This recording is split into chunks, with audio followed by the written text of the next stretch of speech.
Good day, viewers. My name is Pastor Olise Omede of Good Wine International Christian Church in Festac. You're welcome to this great platform, The Great Light, a platform where we use to preach the gospel of Jesus Christ to the entire world.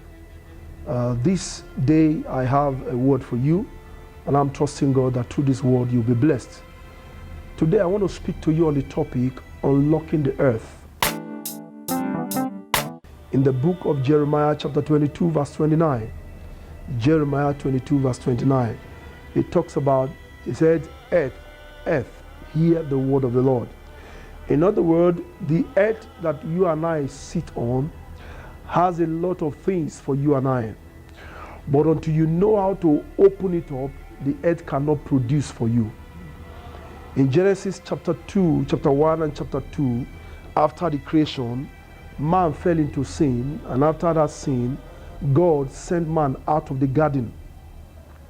Before that encounter, everything that man needed was there for him free of charge. But when he lost that garden, the Lord told him that now he had to go and work to get the best out of the earth. So how do you get the best out of the earth? That's what we're talking about when we say unlocking the earth. How do you make the earth to work for you? How do you make the earth to produce for you? 4 ways by which the earth can produce for you. By engaging the mind, by engaging the hand, and then by engaging your leg. 4 ways, I repeat myself, by engaging the mind, by engaging the mouth, by engaging the hand, and by engaging the leg. These are the 4 ways by which you can make the earth produce for you. Let me start with the mind.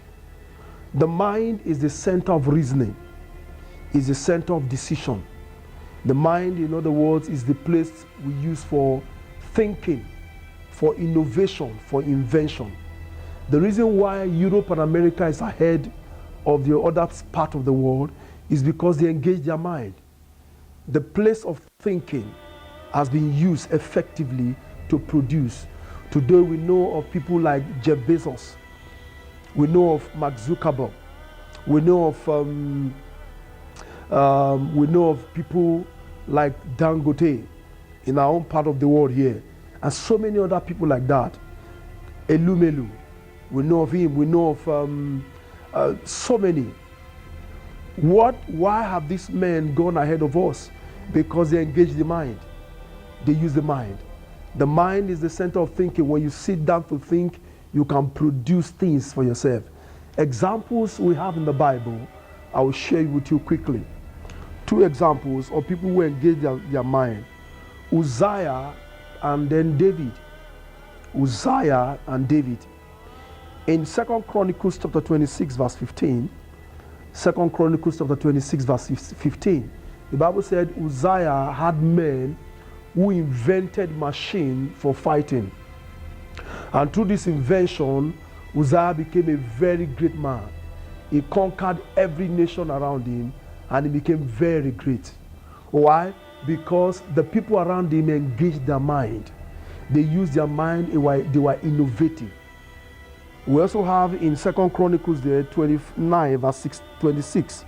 2 Chronicles 29 verse 26 is the story of David. And it talks about the instruments of David. In other words, David used his mind to create instrument, and through this instrument, he was one of the great people in the Bible. Until you use your mind, you will remain poor. Until you use your mind, you remain at the level of mediocrity. The mind was given to you for you to think and produce things out of it. As we engage that mind from today, may you be blessed and go higher. Amen. God bless you.